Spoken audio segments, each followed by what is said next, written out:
Olá, meus queridos alunos! Estou aqui de volta para a nossa terceira aula de artes cênicas online. Agora eu sei que está um pouco complicado, né? Esse período que a gente não está se encontrando, porque o mais legal das aulas de teatro são as aulas práticas.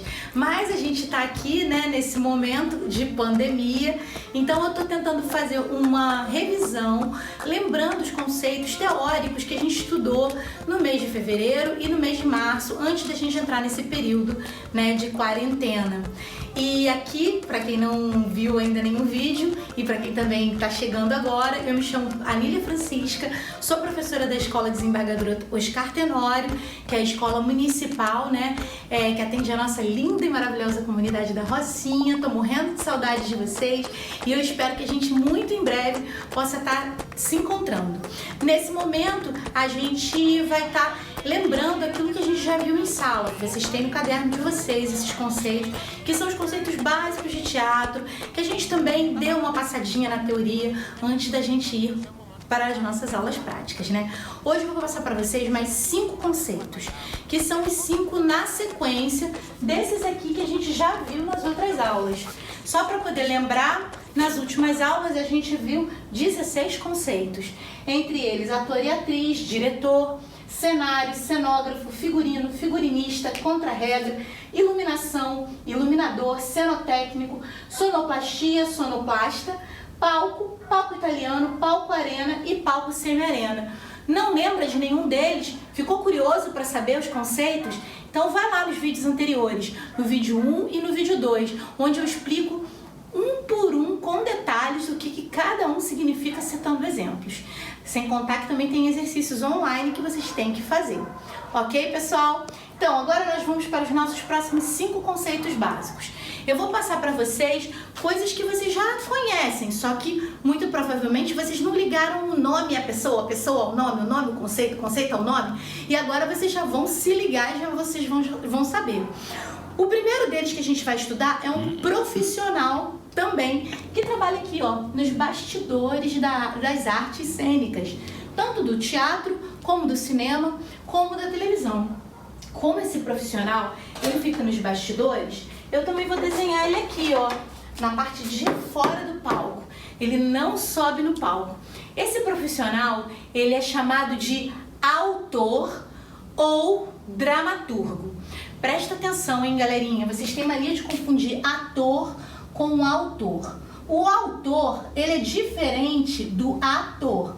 O ator, ele atua, interpreta, decora a cena para peça de teatro, para o filme ou para a novela. Mas o autor ou dramaturgo é aquele carinha, vou botar até ele de óculos assim, ó, porque ele é mais CDFzinho. É aquele carinha que escreve o texto que vai ser encenado.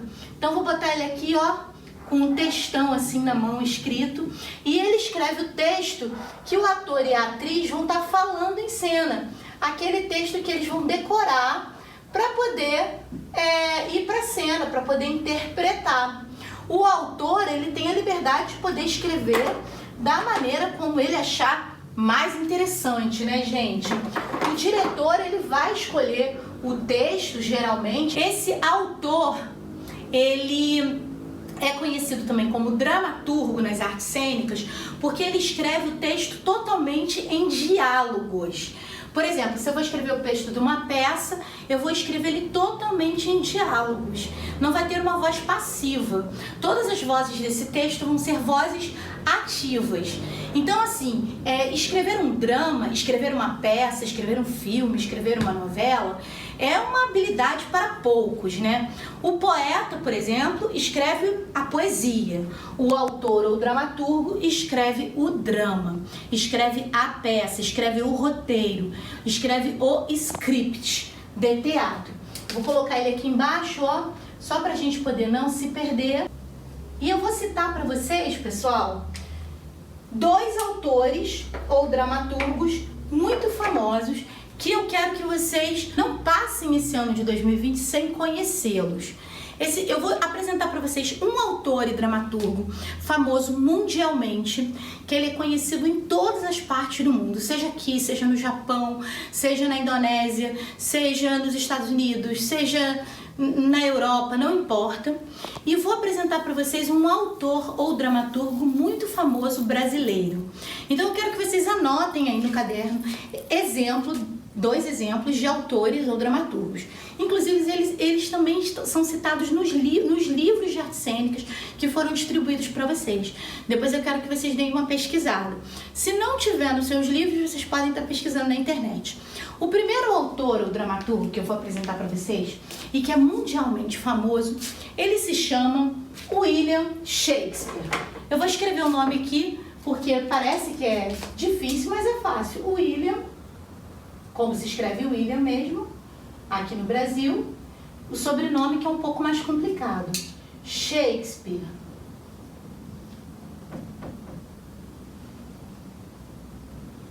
Termina assim, ó, Shakespeare. Calma, não é milkshake, é Shakespeare.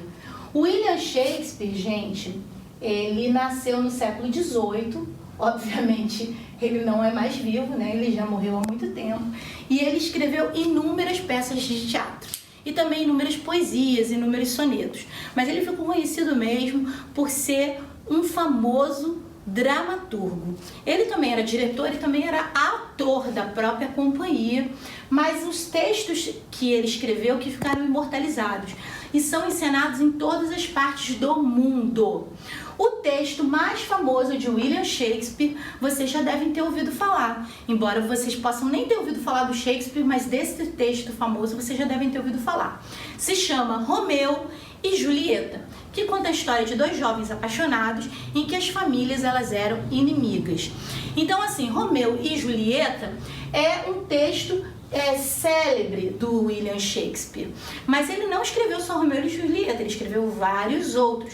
Vou citar alguns deles, porque eu posso pedir isso, obviamente, mas eu quero que vocês pesquisem outros, tá bom? Ele escreveu, por exemplo, Rei Lear, Sonho de uma Noite de Verão, Ricardo III, Otelo, Macbeth. E eu gostaria que vocês depois dessem uma investigada no Google, aquela ferramenta que vocês adoram, para vocês descobrirem outros textos do William Shakespeare. Como eu falei, e ainda vou falar um pouco mais da vida dele depois, numa outra aula teórica, ele morou na Inglaterra, mais especificamente em Londres, mas nasceu numa cidade do interior da Inglaterra, chamada Stratford-upon-Avon. Agora, o segundo dramaturgo que eu vou apresentar para vocês é um dramaturgo brasileiro. Ele é muito famoso. Todo mundo que estuda teatro tem um sonho de montar uma peça dele. Ele também já morreu, né? Ele ficou muito famoso na década de 80, mas ele nasceu em 1920 e pouquinhos. Agora eu não me recordo direito o ano, mas tá aí uma boa chance de você estar pesquisando. O nome dele é Nelson Rodrigues. Eu vou escrever aqui no quadro também para que você possa anotar aí, né, no teu caderninho. O Nelson Rodrigues, ele era pernambucano, mas ele morou a maior parte da sua vida e morreu também, né, no Rio de Janeiro. E ele ficou famoso pelos espetáculos teatrais que ele escreveu, embora ele fosse um famoso jornalista que trabalhava no jornal da sua própria família e trabalhou em outros jornais também famosos do Rio de Janeiro, mas ele deixou como legado 18 peças teatrais. 18 peças. E essas peças, gente, que ele escreveu, eram peças maravilhosas que revolucionaram o teatro brasileiro. O apelido do Nelson Rodrigues era o Anjo Pornográfico, porque na época ele escrevia nas peças assuntos que eram considerados tabus na sociedade brasileira. Então, ele começou sua carreira de dramaturgo mais ou menos na década de 50, onde homossexualismo, racismo, traição, liberdade feminina eram coisas extremamente tabus. As pessoas não falavam sobre isso. E aí ele colocava essas coisas no palco e muitas vezes ele foi criticado pelos movimentos que eram a favor e também pelos movimentos que eram contra. Mas ele causava muita polêmica, sempre causou muita polêmica. Tem uma peça do Nelson Rodrigues chamada Vestido de Noiva. que essa peça ela foi considerada o marco do teatro brasileiro moderno, porque a partir de Vestidos de Noiva, as pessoas começaram a ver o teatro brasileiro de uma forma totalmente diferente. Um dia a gente também vai estudar um pouco melhor sobre o Nelson Rodrigues. Agora, vamos estudar o nosso conceito número 18, que é adereço. Adereço, gente, são pequenos objetos que os personagens usam em cena e que ajudam a contar a história da peça, do filme ou da novela. Veja bem, eu falei para vocês quando a gente estudou cenário, que cenário eram objetos que a gente coloca em cena, não é? Então, os adereços são pequenos objetos. Por exemplo, se a atriz aqui ela estiver usando um cordão, esse cordão ele vai ser um adereço. Se ela estiver usando uma pulseira, essa pulseira ela também vai ser um adereço, entendeu? Se o ator ele tá com uma pistola ou ele tá com uma espada, essa espada ela também vai ser um adereço. Se for um rei e o rei estiver usando uma coroa, essa coroa ela também vai ser um adereço.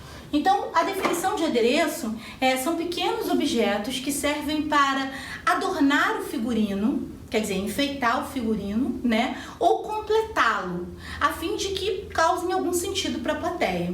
Uma bruxa, por exemplo, ela pode estar com aquela sua vassoura, né? Que as bruxas, elas andam de vassoura. Harry Potter tá sempre com a sua vassourinha que voa. Por exemplo, um caçador, ele pode estar com a sua espingarda, né? Então, os adereços, eles são aqueles pequenos objetos que completam o figurino do ator e da atriz. Pequenas joias, relógio, cordão, pulseira, geralmente são adereços. Uma peruca pode ser um adereço, uma máscara pode ser um adereço. Então, os adereços, eles são aqueles objetos que os atores eles sempre estão usando e que vão ajudar a contar a história da peça. A pessoa que cria os adereços pode ser o cenógrafo, mas se ela fica muito especializada em criação de adereços, ela também é conhecida como aderecistas. Então, os aderecistas, eles trabalham juntamente com o cenógrafo e com o figurinista, porque as peças que eles criam, elas têm que ter a ver, elas têm que entrar em harmonia com o cenário e com o figurino da peça, e elas também têm que ser aprovadas pelo diretor. Eu vou escrever aqui adereço, e o nosso conceito número 19, adereço é com C cedilha, tá, pessoal? Não vai botar com S, não. E o nosso conceito número 19, indumentária. Muito bem. A gente já estudou o que é cenário, o que é figurino e o que é adereço. Então, para poder finalizar essa parte de objetos que colocamos na cena, vamos aprender o que é indumentária. O que é indumentária? Indumentária, pessoal, é o estudo dos adereços e dos figurinos segundo a época e os povos. Ai, Anília, calma, esse conceito ficou tão bonito, né? Traduz ele para mim aí, né? Dá uma facilitada aí para eu poder entender melhor. É o seguinte, quando o cenógrafo ele vai elaborar um cenário, ou quando o figurinista vai elaborar um figurino, ou quando o aderecista ele vai elaborar um adereço, feito segundo a época e segundo os povos, de acordo com o que escreveu o dramaturgo. Que eu vou até botar aqui o nomezinho dele, até que eu esqueci. Por exemplo, vou dar um exemplo, porque com exemplo vai ficar mais fácil de vocês entenderem. Se eu estou fazendo uma peça no Japão de 1950, eu vou ter que pesquisar como era a sociedade japonesa em 1950, que é bem diferente da sociedade japonesa em 2020. Eles tinham costumes, eles tinham tradições, eles usavam determinadas roupas e determinados objetos que hoje em dia, em 2020, não se usa mais. Assim como se eu fizer um filme que acontece no futuro, um filme futurista, que acontece em 2034, eu vou ter que também estar estudando todas as tendências, as tecnologias que ainda estão sendo pesquisadas, né? E que futuramente serão tecnologias usadas para poder estar tentando bolar um figurino e tentando bolar um cenário de como seria em 2034, dependendo se a gente ainda tiver água, se a gente ainda tiver ar não poluído, como é que as pessoas elas vão viver, se elas ainda tiverem oceano não poluído ou terra, né, para poderem viver. Então, assim, esse estudo da época e dos povos, a gente chama de indumentária. E essa indumentária, ela tem que estar totalmente amarrada, para ter a ver uma coisa com a outra e não ficar uma coisa totalmente discrepante, exceto se isso for também uma proposta da direção. Lembra que eu falei que o diretor ele pode tudo? Então ele pode estar misturando a época, ele pode estar misturando os povos, ele pode estar misturando realidade, ficção, coisas imaginárias com coisas reais, sem o menor problema, porque no teatro é tudo possível. Então, gente, vamos partir agora para o nosso conceito número 20. A gente chama de caracterização. O que é caracterização? É uma coisa que você já sabe, gente. Caracterização é a maquiagem no teatro. Então, se a atriz ela vai usar uma sombra, né? Ai, gente, ficou parecendo uma sobrancelha verde. Se ela vai usar uma sombra, se ela vai usar um batonzinho, né? Se o ator ele vai usar um bigode, né, assim, desse jeito, um cavanhaque, se ele vai poder botar uma peruca, ou tingir os cabelos, ou se ele vai usar um óculos, né? Isso tudo, gente, a gente chama de caracterização. A caracterização é a transformação das feições do ator em personagem. Então, o ator, necessariamente, ele não vai se maquiar para ficar bonito. Ele pode se maquiar para ele se transformar num monstro. Ele pode se maquiar para se transformar num vampiro ou para se transformar num zumbi. Ele pode botar uma cicatriz no rosto, ele pode alterar o tamanho do nariz, ele pode ficar mais magro, mais gordo, mais velho ou mais novo. Então, na verdade, a caracterização, ela é até um prêmio no Oscar no cinema, né? Onde as pessoas, elas premiam a melhor caracterização. Vocês já devem ter visto o filme em que as pessoas elas mudam completamente a feição delas.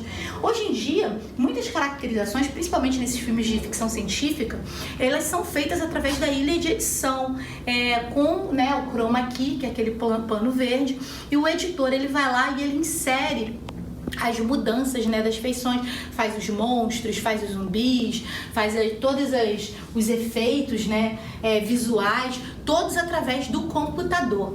E isso é muito interessante, porque a alteração das feições, ela é feita digitalmente. Mas ainda existe, né, a velha guarda da caracterização, que realmente faz a modificação da face do ator. No teatro, já é mais difícil fazer esse tipo de alteração digital.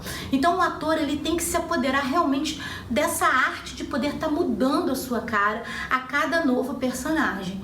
Vocês já devem ter ouvido falar de atores, por exemplo, que raspam a cabeça inteira, ou que deixam o cabelo crescer, ou que tingem o cabelo de loiro, né, para poder fazer determinados personagens. Alguns engordam, outros emagrecem, tudo de acordo com o estudo dos seus personagens e a dedicação que eles têm a eles. Muita gente, quando a gente vai fazer teatro lá na escola, quando eu vou propor um figurino, fala: ah, não, essa roupa eu não vou usar, professora, vai me deixar ridículo. Mas aí não tá, tipo, entrando no espírito do teatro. Porque nem sempre você vai botar uma roupa ou botar uma maquiagem pra você ficar bonitinho. Você vai fazer isso quando você vai sair lá pra night e tal. Às vezes, você tem que fazer um sacrifício para que você possa estar realmente incorporando aquele personagem de uma forma realista e o público possa estar acreditando que você não é você, mas você é o personagem. Porque essa que é a intenção do teatro. Certo, pessoal? E tem uma pessoa que essa pessoa ela é responsável por criar essa caracterização. E ele também é um profissional que trabalha aqui do lado de fora da cena. Esse profissional, ou essa profissional, porque pode ser homem ou mulher, é a pessoa que vai criar a caracterização, né? Essa pessoa é o caracterizador ou maquiador. O caracterizador, gente, é um profissional. É um profissional até de efeitos especiais. É um profissional que estuda, né? Que estuda a peça junto com o diretor, junto com o dramaturgo, para poder pensar qual é a melhor forma de poder estar fazendo aqueles personagens, transformando aquela ator e aquela atriz e aquele ator, naqueles personagens que o dramaturgo criou. Então, o caracterizador, ele também é um artista, né? Eu vou até colocar ele aqui, ó, com um pincel assim na mão, ó. Um pincel de maquiagem assim na mão. Você pode desenhar melhor que eu, porque eu não sei, e a maquiagem aqui desse lado aqui. Ele tá lá, né, tentando elaborar a maquiagem mais perfeita, a caracterização mais perfeita para o ator e para a atriz. O caracterizador é aquele profissional que se dedica à arte da maquiagem. Ele faz do rosto do ator uma tela em branco, onde ele cria uma pintura para aquela cena, para aquele filme, para aquela novela. Às vezes criando coisas espetaculares, fazendo orelhas crescerem, fazendo cicatrizes aparecerem, lábios ficarem maiores, botando lentes de contato, enfim, fazendo verdadeiros milagres, né, dentro das artes cênicas.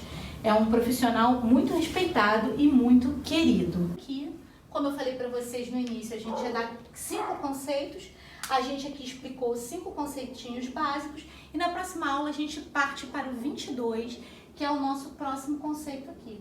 Então a gente viu esses 5 conceitos e aí eu espero que vocês tenham entendido. Qualquer dúvida, gente, escreve aqui embaixo, entendeu, do vídeo do YouTube, ou me manda um zap, ou manda a dúvida lá no Facebook da escola. Se você gostou da aula, também dá um joinha aí e compartilha com os colegas todos da escola que você tem contato. Então, assim, vou pedir um deverzinho de casa também, como toda aula eu tô pedindo. Eu quero que vocês façam isso no caderno, depois vocês vão estar passando a limpo lá no Notas do Teams, que é uma plataforma que a gente vai começar a trabalhar. E na próxima aula, antes da nossa aula começar, eu vou falar um pouco sobre a plataforma Teams, que é a plataforma que a gente está trabalhando, que a gente vai começar a trabalhar online aqui na prefeitura. Eu quero que vocês façam no caderno de vocês, que façam uma pesquisa muito profunda sobre os dois dramaturgos que eu citei hoje, o William Shakespeare e o Nelson Rodrigues. Eu quero que vocês falem um pouco sobre a vida e a obra deles. Não precisa ser muita coisa, mas eu quero que vocês me digam coisas básicas, além das que eu falei aqui. Eu quero que vocês me falem outras coisas que eu não tenha dito e que vocês citem pelo menos 10 peças do William Shakespeare e 10 peças do Nelson Rodrigues no caderno. Tá bom, pessoal? Foi maravilhoso reencontrar vocês aqui e eu espero que a gente possa se ver na próxima aula, online ou presencialmente, para que vocês possam estar aprendendo um pouco mais sobre os conceitos de teatro, os conceitos de artes cênicas. Um abraço e bom fim de semana!